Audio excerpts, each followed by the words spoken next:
You think today's schedule is intense? Imagine a world where your outfit could offend someone important. Your breakfast might break a law you didn't know existed, and your social status was basically assigned before you were even born. Survival meant playing life on hard mode every single day. If you enjoy exploring history like this, a like or subscribe would truly make my day. And honestly, drop a comment with where you're listening from and the time. It's still wild how one story can connect people from all across the world at the exact same moment. All right, today we're stepping into an era of emperors, ancient wisdom, and rules that did not care about your feelings. Get comfortable, relax your mind, and let's find out why you wouldn't last a day in Imperial China.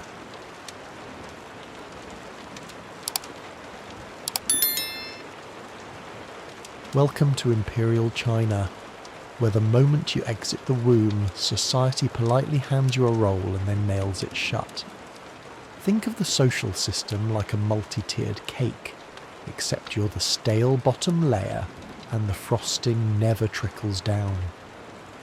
At the very top, the Emperor, also known as the Son of Heaven, which is a lovely title until you realise heaven doesn't take complaints. He rules by the mandate of heaven, meaning as long as the crops grow and rebellions stay quiet, his divine status remains unchallenged. If things go wrong, well, guess heaven changed its mind. Time for a new dynasty. Beneath him sit the scholar officials, men who spent most of their lives memorizing Confucian texts, quoting philosophy no one asked for, and developing hunched backs from a lifetime of bamboo scrolls and social superiority. They passed the imperial exams, which were essentially the SATs if failing meant dying poor forever. Next are the farmers. Yes, the muddy, scrunched, underfed backbone of society. Confucian doctrine actually respected them. They fed the empire after all. Unfortunately, respect doesn't come with dental care or lunch breaks. Then come artisans, the people who made stuff with their hands. Paper, porcelain, fans, frustration, useful. Absolutely. Respected, not so much. But hey, at least they weren't merchants. Merchants. Richer than everyone, trusted by no one. According to Confucian values, making a profit off other people's labour was morally slippery. So you could be dripping in silk and silver, but still be treated like a tax-evading raccoon in a brocade robe. Then we reached the societal basement. Soldiers, servants, butchers, actors, and criminals. Basically anyone you wouldn't want to sit next to at a formal banquet. Oh, and monks, somewhere in a grey area between holy man and why are you bald and barefoot in public. And finally, women, not even on the pyramid. They were more like the gravel surrounding it. Born to obey their fathers, handed off to obey their husbands, and expected to produce sons who could someday obey more men. So, if you were born in Imperial China and hoped to follow your dreams, society had one answer. That's adorable. Now get back to work. Your day in Imperial China starts bright and early, not because you're a morning person, but because the rooster is screaming and the village bell is clanging like it's trying to summon the afterlife. You open your eyes, stretch your limbs, and then immediately remember you're not allowed to just exist. First, you bow not to some abstract deity or noble ideal, to your dad, then your mum, then your grandpa, possibly to your great aunt if she's still breathing. This is filial piety. And it's not just encouraged, it's mandatory. Forget to bow. That's not being rude. That's inviting cosmic shame onto 7 generations of your bloodline. And you don't just bow once, you bow in stages. You bow when you wake up. You bow before eating. You bow when someone older than you coughs in your direction. If you're not bowing at least 6 times before breakfast, are you even Chinese? Now say you accidentally speak out of turn during morning tea. Maybe you asked a question like, "Why do I have to wash Uncle's feet?" Well, congratulations. You've now committed unfit, which is one small notch above public arson in terms of social disgrace. Better start rehearsing your apology with 3 full kowtows and an optional forehead-to-floor touch. And yes, the furniture is judging you too. Most households didn't have chairs unless they were rich. So you're kneeling on woven mats trying not to collapse, while your elders launch into 45-minute monologues about respect, discipline, and how the world went downhill ever since the last dynasty. Let's not forget the Confucian hierarchy chart, the spiritual PowerPoint slide that dictates who gets to talk, sit, or breathe first. Age beats youth. Men outrank women, fathers outrank everyone. Even among siblings, older ones can talk over you. If you're the youngest, just nod, smile, and hope you're not blamed for something someone else did. There is no good morning in Imperial China.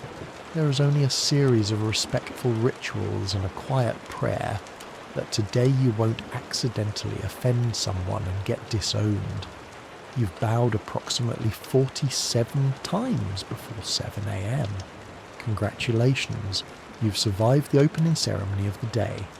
Now it's time for breakfast, the most important meal of the day, to remind you that life is suffering. So, what's on the menu? Let's see. A steaming bowl of rice gyarel, also known as congee, which is a generous way of saying hot, wet nothing.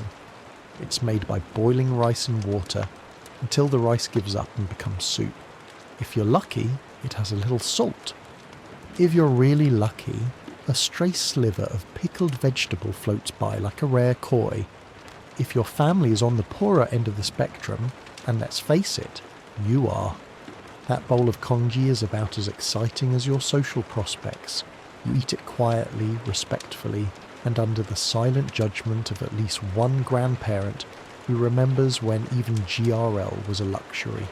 Meat, don't even ask. That's for festivals, weddings, and imperial officials who haven't visited a rice patty since the Han Dynasty. Eggs are possible, but they're usually preserved in salt or ash until they resemble fossilized sadness. If someone brings out pork belly, you immediately check for visiting relatives or divine intervention. Tea is served, of course, not for relaxation, but because plain water is suspect. Tea, at least, has been boiled, and thus statistically less likely to kill you. You sip it slowly, even though your stomach is still wondering when the meal actually started. Meanwhile, you eat in silence. Meals are not for chatter. You don't discuss dreams, goals, or how you cried last night thinking about the Imperial exam. You eat facing the ancestral shrine, silently thankful for your ancestors, even if they left you a thatched roof, chronic anemia, and impossible family expectations. The bowls are rough ceramic. The spoons are made of wood. There is no napkin. You wipe your mouth with your sleeve if it's clean enough, and get ready to start working off the meal you barely consumed. And as you rise, your father nods once. Eat quickly. Heaven favours the diligent, which roughly translates to get back to work. We've got dynasties to maintain. You've finished your bowl of existential porridge, and now it's time to get dressed. Not to impress, but to not get fined, flogged, or mistaken for a social class above your station. Because in Imperial China, what you wear isn't about self-expression, it's about survival. Let's start with fabric hierarchy. Are you a farmer? Hemp. Coarse, itchy, scratchy hemp. The medieval equivalent of wearing a potato sack dipped in disappointment. Are you a noble? Silk. Glorious shimmering silk that flows like poetry and whispers tax the peasants more. And guess what? If you're caught wearing the wrong fabric, you're not just unfashionable, you're committing a crime.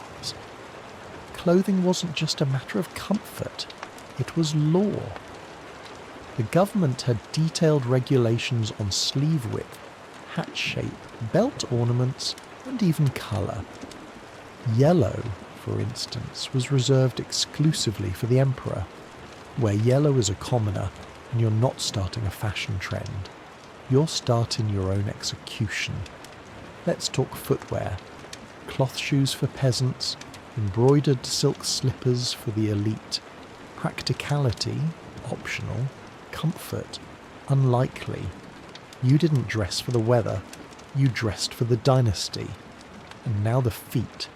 Specifically, foot binding, the aesthetic equivalent of turning your toes into a curled-up secret. If you were a highborn girl, your feet were broken, folded under, and bound tightly from the age of 5. Why? Because tiny deformed feet called lotus feet were considered beautiful. A woman's worth was literally measured by how effectively she could hobble across a room without falling. It wasn't just painful, it was permanent. Foot binding crippled generations of women, turning walking into an act of art and agony. But don't worry. At least you got to wear embroidered shoes no one ever saw because walking far wasn't really an option anymore. Even men didn't escape wardrobe misery. Bureaucrats wore heavy layered robes year round, even in summer, because status always outranked sweat. Some outfits even had winged hat flaps designed to keep officials from whispering to each other during court. So yes, Imperial Chinese fashion was elegant, symbolic, and deeply political. But it also chafed, pinched, overheated, or outright shattered your bones. Beauty is pain, they say. But here, pain was mandatory, and beauty was a government-approved dress code. You're now properly dressed in your socially acceptable potato fibre tunic. Great. Time to head out and earn your daily calories, assuming the land, weather and taxes allow it. Let's be honest, in Imperial China, work wasn't a calling. It was a never-ending endurance test designed by Confucius and enforced by people who've never touched a shovel in their lives. If you're a farmer, and statistically you are, you'll spend your entire life bent over a rice patty. Not in a poetic, cinematic way. No, this is literal back-breaking labour. You wake up before the sun, plant seedlings knee-deep in muck, swat away mosquitoes the size of small birds, and pray the landlord doesn't increase your grain tax again this year. Rain, you work. Drought, you work harder. Locusts work and scream at the sky simultaneously. The tools are basic. A wooden plough if you're lucky, your bare hands if you're not. Your ox is your best friend in your retirement plan. Lose him, and it's just you versus 10 acres of disappointment. Now let's say you're a woman. Your workload has a sequel. You'll help in the fields and cook, clean, spin thread, weave fabric, raise children, and somehow still be blamed when dinner is late or your husband sneezes wrong. Rest. That's something noble ladies do while debating poetry. Artisans don't have it much better. You spend hours making pottery, paper, or tools by hand, then sell them for barely enough to buy stale tofu. And merchants, technically richer, but socially shamed. You could buy half the village and still be treated like a walking moral failure. Then there's corv labour, government-mandated service. One day, the emperor may need a new road, canal, or tomb. Guess who's helping build it for free with a smile and no shoes? You refuse, and you're branded a criminal. Or worse, a rebel. And at the end of it all, you trudge home covered in dirt to a bowl of thin porridge, and the quiet satisfaction of not dying. Today in Imperial China, work doesn't set you free. It just keeps you too tired to rebel.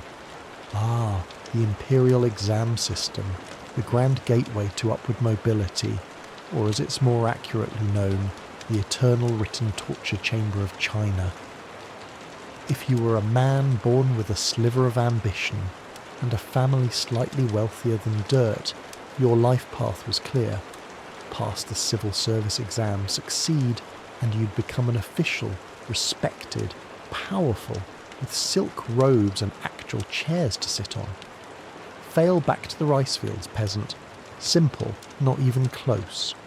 These exams were less multiple choice and more memorize the entire Confucian canon word for word and write poetic essays that would make a 1,000-year-old ghost weep.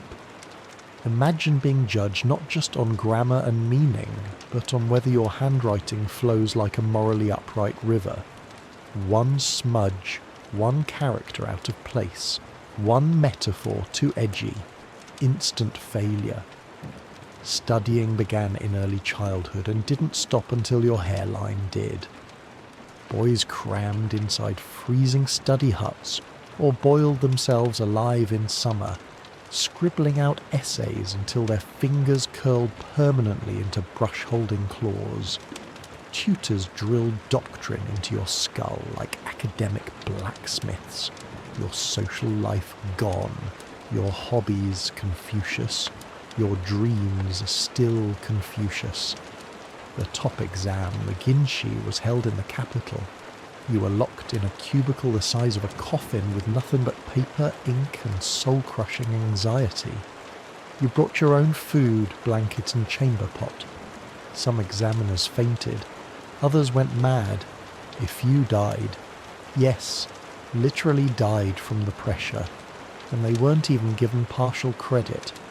Even if you passed the first round, more exams awaited. District, provincial, national. Years could go by, decades. Some men tested into their 60s.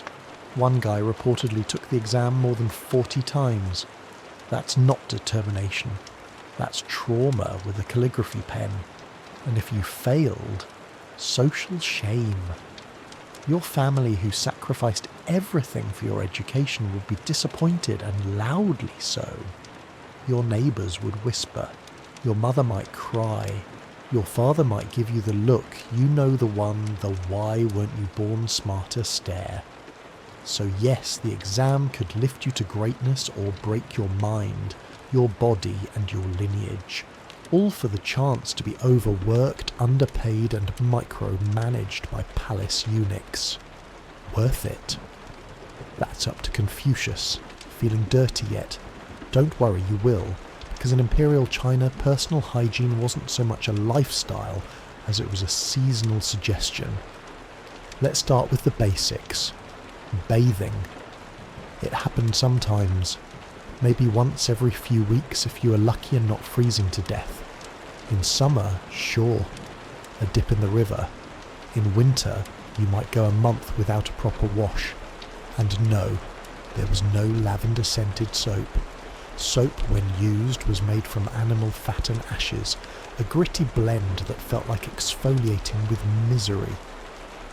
Public bathos did exist, especially in larger cities, but privacy wasn't really a thing. You'd be scrubbing your armpits next to an elderly merchant and a shrieking toddler, while a monk recited hygiene proverbs in the corner. Refreshing toothpaste. Try salt, charcoal or powdered bones. Toothbrushes were made from animal hair tied to bamboo. Effective only if your goal was to mildly disturb your plaque into relocating. Dental hygiene wasn't great, which is probably why most older adults smiled like haunted jack-o'-lanterns. And then there were the parasites. Lice, fleas, bed bugs. These were less pests and more roommates. It didn't matter how rich you were. If you had hair, you had company. Comb shops flourished because everyone needed a lice comb. And if you didn't, you scratched your scalp like you were trying to summon lightning. Clothing wasn't helping. You wore the same outfit for weeks. Washing clothes required hauling water, boiling it, scrubbing by hand, and praying your shirt didn't disintegrate into fibres. Underwear existed, but wasn't a daily requirement, especially for peasants who often wore none at all. Risky business. And don't forget the toilets, or actually do for your own sake. A toilet was typically a hole in the ground, occasionally surrounded by wooden boards if you were fancy. Public latrines, functional in the same way a haunted well is functional, smelly, crowded, and always one step away from biological disaster.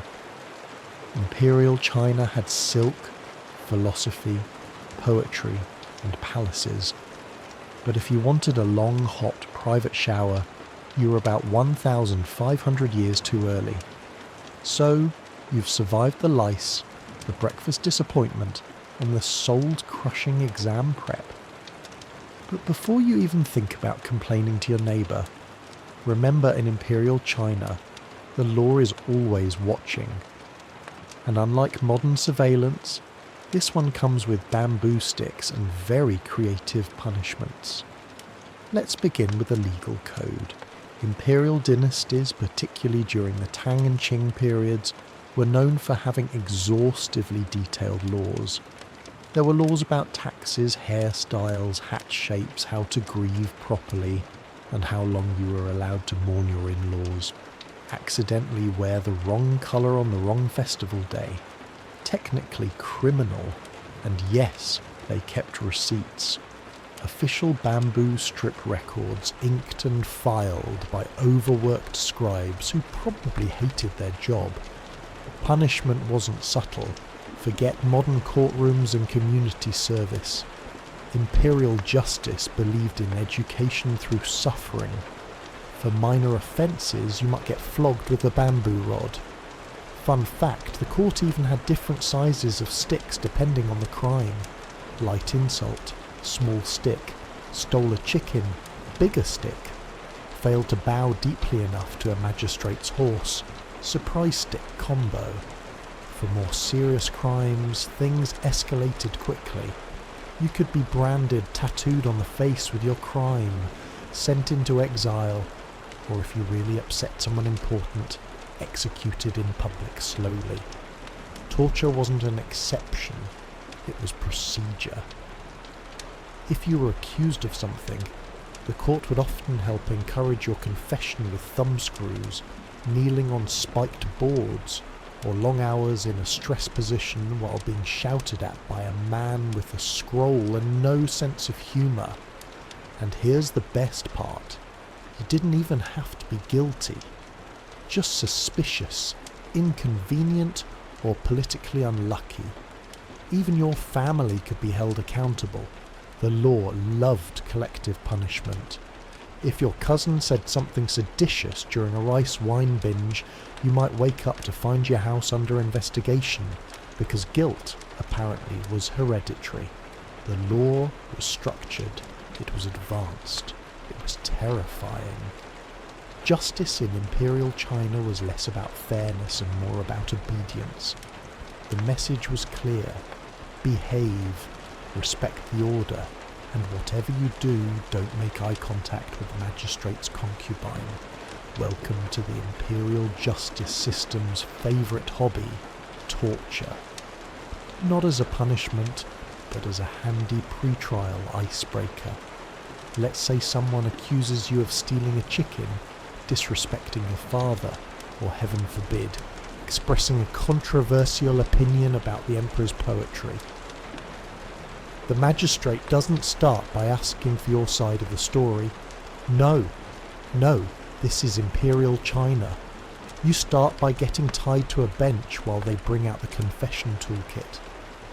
First up, the bamboo rod used for beating your back, buttocks or thighs until you're sorry for crimes you may not even understand. It wasn't random violence. They kept official punishment logs, counting every stroke with bureaucratic precision. 30 lashes for theft, 45 for lying, 1 bonus lash for squirming, still denying guilt, time to upgrade. Kneeling on spiked boards was a classic.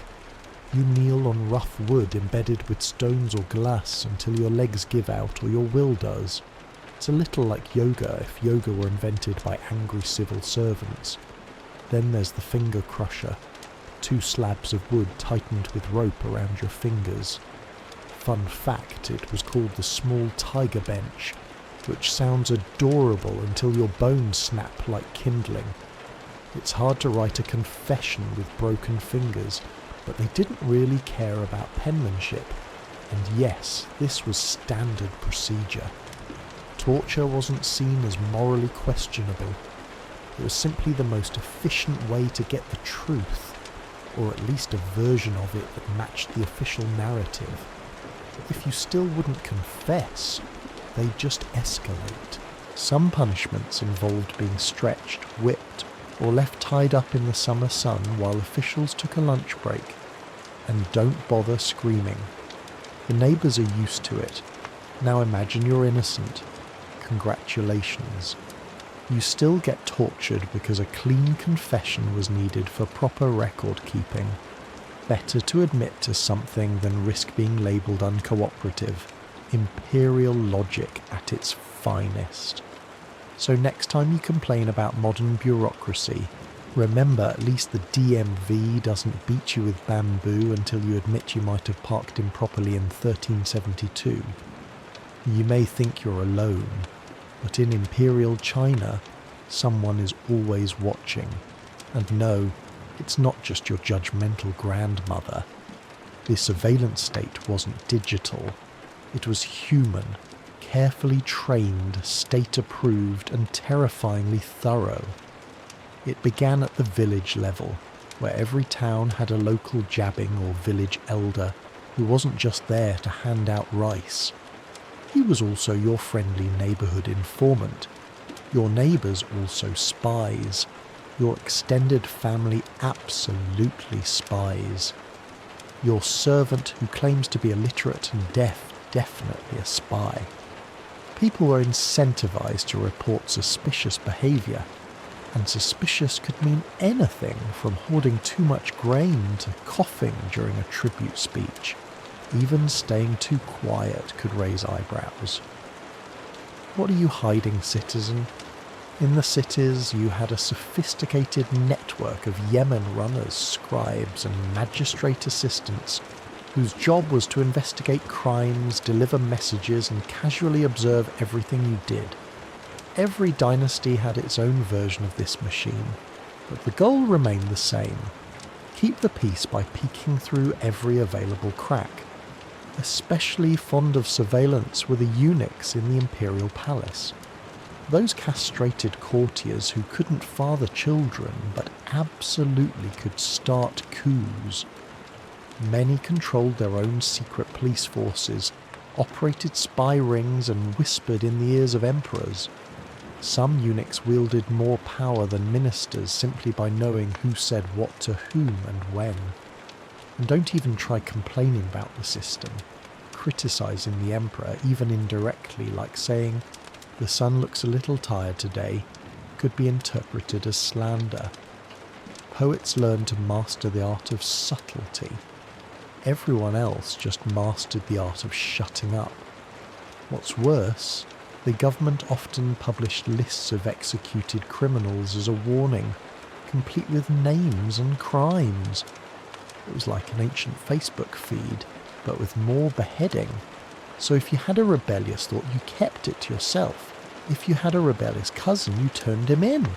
And if someone smiled too wide while asking about your political opinions, that was your cue to fake a cough and run. Because in Imperial China the walls had ears, and so did the trees, the neighbours, and probably your rice bowl. In Imperial China, marriage was not about falling in love under the cherry blossoms. It was about duty, negotiation, and dowries so heavy they could break your ox cart's axle. Love that was for poems, not people. Let's start with the basics. Marriages were arranged always.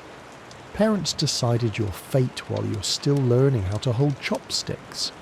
If your family had status, they'd hire a matchmaker, a professional snoop who compared horoscopes, family records, and whether your future spouse's ancestors had ever done anything embarrassing 5 dynasties ago. If everything aligned, congratulations, you're engaged to someone you've probably never met. Physical attraction, personality, shared interests, irrelevant. Compatibility was measured in birth charts and tax records. For women, marriage wasn't an exciting new chapter. It was a polite kidnapping with ceremonial robes.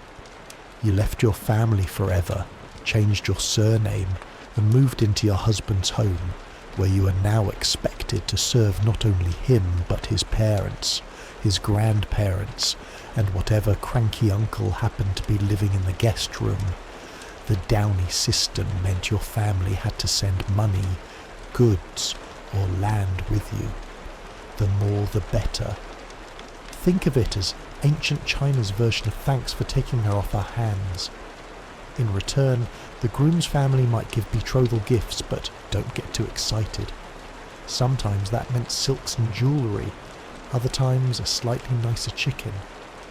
Once married, your job was clear. Produce male heirs, obey your in-laws, and never ever talk back. A wife was expected to be modest, silent, and hard-working. The holy trinity of Confucian womanhood. If you were too loud, too opinionated, or heaven forbid, barren, you might get replaced legally with a concubine. Speaking of which, yes, concubinage was a thing. Men could take multiple concubines, especially if they were rich. Women, one man, one shot at survival. Divorce, rare. Social suicide. The only acceptable grounds were 7 outs, including jealousy, disease, or excessive gossip. So if your tea-drinking habits annoyed your husband enough, he could legally dump you. Nice. In short, marriage in Imperial China was less happily ever after, and more try not to get exiled for serving cold noodles. So you're thinking of rebelling. Maybe you're tired of backbreaking labour, endless bowing, or that smug magistrate who taxed your rice and your dignity in the same afternoon. Bold move. Unfortunately, in Imperial China, rebellion didn't make you a hero. It made you a very short-lived headline. Let's start with the fantasy. You gather a ragtag band of peasants, burn your landlord's tax ledgers, and proclaim a glorious new era of justice. The problem? The Imperial army arrives 3 days later with horses, crossbows, and no sense of humour. You see, the emperors weren't just bureaucrats in gold hats. They were obsessed with stability. Confucian ideology taught that rebellion meant disorder, and disorder meant the universe was out of whack. That made you not just a criminal, but a cosmic threat. And the punishment for cosmic threats, dramatic. You'd be captured, paraded, tortured, and often executed in a way specifically designed to discourage creative thinking. Public beheading was popular. So was quartering. One emperor preferred slow slicing, a charming method where you were cut repeatedly until your paperwork and your torso were complete, and it didn't stop with you. The imperial government loved a good collective punishment. Your family, your neighbours, even that one guy who once lent you a hoe, they were all fair game. The logic was simple. If we erase your entire village, no one will rebel again. Effective, terrifying. Still, rebellions did happen. From the Yellow Turban Rebellion to the White Lotus Uprising, desperate people occasionally rose up, and while some sparked chaos, most were brutally crushed. The survivors were either enslaved, silenced, or drafted into public works projects they wouldn't survive long enough to finish. Even talking about rebellion was dangerous. Writing a sassy poem that hinted at discontent, boom, arrested. confess under bamboo interrogations.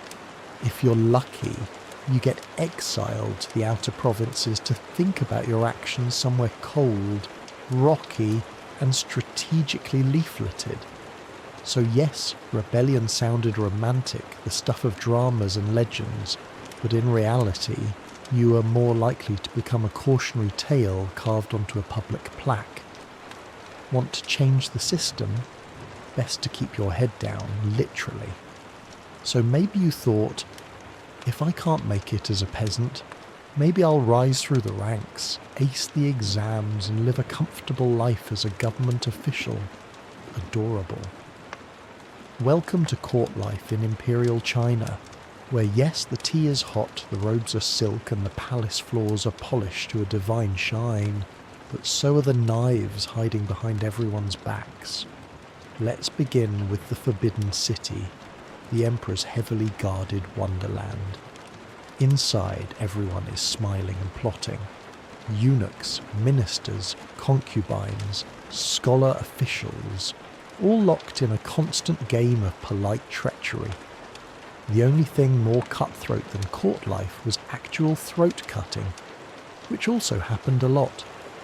If you were an official, your every move was watched, not just by spies, but by rivals waiting for you to mess up, file a report with the wrong character, treason.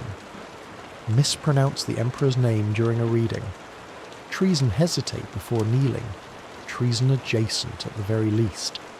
And let's talk about eunuchs, castrated palace servants who wielded disproportionate power. Many started humbly, rose swiftly, and became gatekeepers to the Emperor's inner world. You might find your promotion mysteriously delayed, or your name added to a secret accidental disappearance list. Meanwhile, the Imperial harem wasn't a romantic fantasy. It was a high-stakes political battlefield. Concubines vied for favour, sabotaged rivals, and hoped to birth a prince. Preferably one who didn't get poisoned before age 5. The Empress might technically be in charge, but good luck controlling 30 jealous women with nothing to do but scheme creatively. Even poetry was risky. Compose the wrong metaphor about wilting flowers or a crumbling wall, and someone might decide you're criticising the Emperor. There were officials executed for writing poems about the weather, because the Emperor took the hint. And when the Emperor died, oh, now the real fun began. Succession disputes, secret wills, mysterious deaths, unfortunate illnesses. Half the court usually didn't survive the transition. So, no, court life wasn't safer. It was just death in a silk wrapper. Your robe might be red, but so was the floor beneath it. You've made it this far, bowed, bled, memorized 400 Confucian sayings, and dodged at least 3 types of death. But here's the grand truth about life in Imperial China. You were a statistic, a head count, a line item on a dusty tax ledger. To the Empire, you were not a person with hopes and dreams. You were a grain of rice, small, anonymous, easily crushed, and ideally harvested for labour or revenue. The state didn't care if you had ambition, talent, or inner beauty. It cared if your family paid its taxes on time and produced able-bodied sons to draft into the next border defence project. From the Emperor's viewpoint, you were one speck among hundreds of millions and not even a glamorous speck. You weren't the golden imperial seal or a sacred relic. You were a moving part in a rice-producing, silk-spinning, canal-digging machine built to sustain dynastic continuity. Your birth was recorded not for celebration but for future tax extraction. Your death was noted mostly so your family wouldn't keep trying to claim your rations. And in between, your life's purpose was to not cause problems. Stay in line, fulfill your role, and try not to starve during a drought. Individualism. Cute idea. It didn't exist. You didn't follow your passion. You followed your father, your master, or your assigned bureaucratic rank. The idea of being unique, of standing out, was as threatening to the state as a crop blight or a Mongol invasion. Harmony was everything. Even your emotions were expected to be in line with your social status. Feeling sad as a peasant, acceptable, feeling inspired, sit down. The census didn't ask what your favourite poem was. It asked if your roof leaked and whether you owned a pig. Even your body belonged to the system. Drafted for public works, you might be sent to build a canal you'd never benefit from, or guard a wall you'd never see finished. Die along the way? No problem. There were always more grains where you came from. In Imperial China, you mattered, but only as long as you could be counted, taxed, or buried quietly. So, here we are, 15 chapters deep. And if you've been paying attention, one thing is clear. Imperial China was magnificent, and magnificently merciless. Yes, this civilization gave the world some of its most profound inventions: gunpowder, paper, the compass, printing, bureaucracy that actually worked mostly. The Great Wall snaked across mountains. The Forbidden City stood like a jewel of imperial will, and poetry flowed like the Yellow River, beautiful, endless, and often fatal if interpreted incorrectly.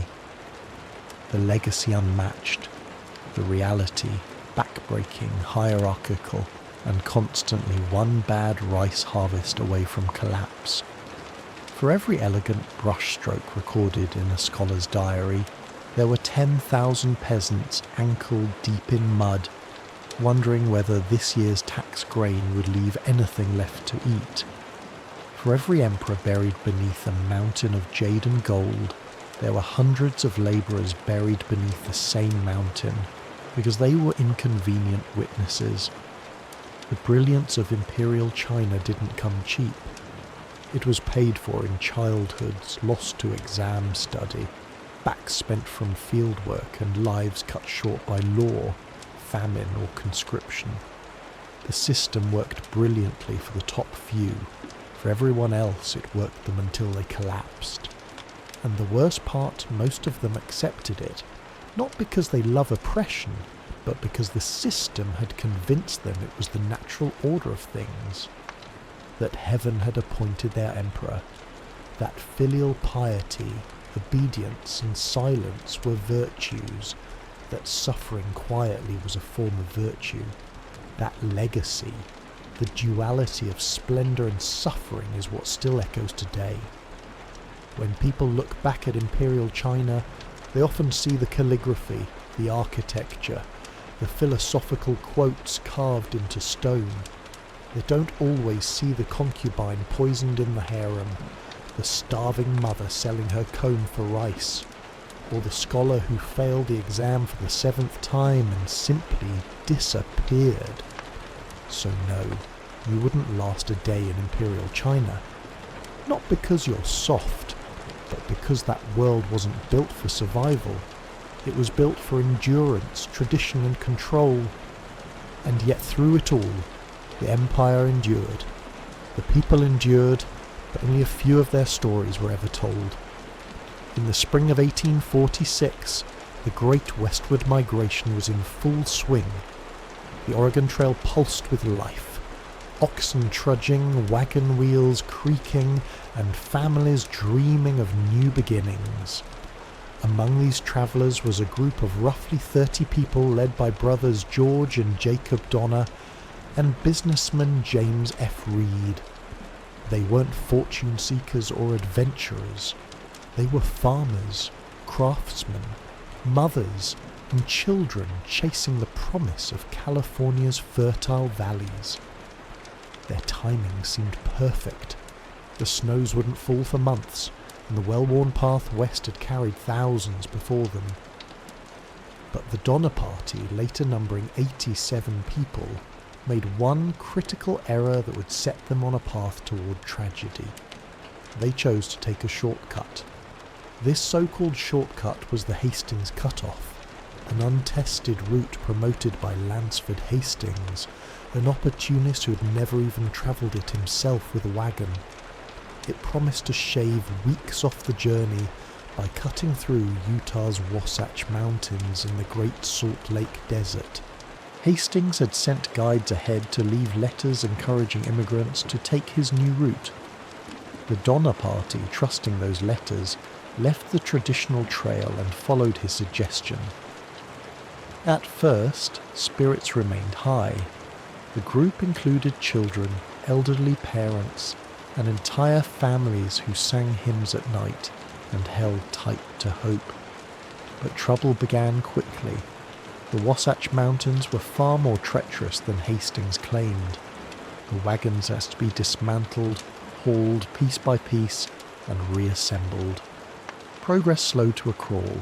Tempers flared, supplies dwindled. Then came the desert, the Great Salt Lake. Desert was a brutal, shimmering hell. Hastings had said it would take 2 days to cross. It took 5. Water barrels ran dry. Animals collapsed. Oxen went mad. Entire wagons were abandoned in the alkaline dust. They had already lost precious time, and winter was no longer far behind them. By the time they rejoined the main trail, they had lost weeks. Other wagon trains were already over the Sierra Nevada. The Donner Party, exhausted and behind schedule, pushed onward, unaware that the most harrowing part of their journey still lay ahead. The dream of California was still in their minds, but the mountains didn't care about dreams. And soon, neither would starvation. By late October 1846, the Donner Party finally reached the eastern base of the Sierra Nevada mountains. It was supposed to be the last great obstacle before descending into California's promised lands. But the mountains weren't just high, they were merciless, and winter was arriving early. The party was now fractured. Some families had forged ahead while others, including the Donners and the Reeds, lagged behind, slowed by broken wagons, injured oxen and sheer exhaustion. Snow began to fall, light at first, then relentless. Within days the passes became impossible. They were trapped. They camped at Truckee Lake, what's now called Donner Lake, and others stopped further back at Alder Creek. Makeshift cabins were built from pine logs and wagon parts. They slaughtered their remaining animals. Hides were turned into crude tents.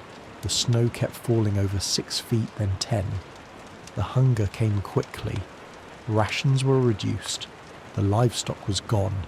They boiled strips of rawhide and gored on leather belts. One child tried to eat a blanket. Another chewed on a piece of bark until their gums bled. Every morning brought another cold body.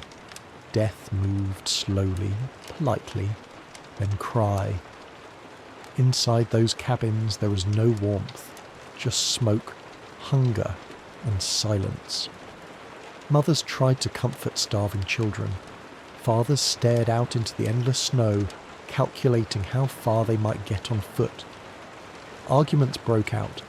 Hope thinned like the mountain air. On November 12th, a blizzard sealed their fate. Snow piled up to the roofs. Trees snapped under the weight. Any thought of escape was buried under white silence. The pass was closed, and the dream of California was gone, replaced by a desperate, singular thought: survival. By mid-December, with no rescue in sight, 15 of the strongest members formed what would be called the Forlorn Hope Party. 10 men and 5 women strapped crude snowshoes to their feet and attempted to cross the mountains on foot, carrying meagre rations and the unbearable burden of what might come next. Behind them, dozens remained at camp, starving, dying and waiting in a frozen purgatory. And for the Fallen Hope, the question wasn't if they would survive. It was who would die first and who would eat them. On December 16th, 1846, 15 desperate souls stepped into the snow and vanished into history. They were dubbed the Forlorn Hope, not by the newspapers, but by their fellow immigrants who watched them go, knowing full well what the word forlorn meant. Lost, hopeless, doomed. Each member carried only what they could: scraps of dried oxhide, flint, a rifle, and shredded blankets. They built crude snowshoes, hoping to stay above the deep drifts, but it barely worked. The snow was powdery and endless. They slogged for miles each day, slowed by exhaustion and the icy grip of high-altitude wilderness. Within days, they were lost. The food ran out almost immediately. They had miscalculated the distance. A squirrel was caught, a pine cone boiled, and then a man collapsed. Franklin Graves, the oldest in the group. His daughter sobbed as he died in the snow. There was nothing they could do. And then, one by one, others began to fall. Antonio, Mexican teamster, Patrick Dolan, raving and delirious, Neil Murphy, just 13. Death came not as a storm but as a slow hush. It was silent, white, inescapable. Then came the moment the line crossed in desperation and cold logic. The survivors carved meat from their fallen companions. They wept, prayed, vomited, and ate again. It wasn't savagery. It was calculus. Starve or live. Sarah Graves, just 19, later recalled the first taste. She never spoke of it again. Sleep now. Let yourself sink deeper into that perfect relaxation. Your eyelids are heavy. So heavy it would take too much effort to open them now. Your limbs feel pleasantly weighted, impossible to move even if you wanted to, which you don't. You just want to drift all the way down into deep, restful sleep. That's it. Just let go completely. The day is done. The work is finished. Nothing more required of you now except to rest, to renew, to dream perhaps of different possibilities, different worlds. But for now, just sleep deep and peaceful, easy and calm. Sleep now. Sleep well, drifting deeper with each breath down and down into perfect, complete rest.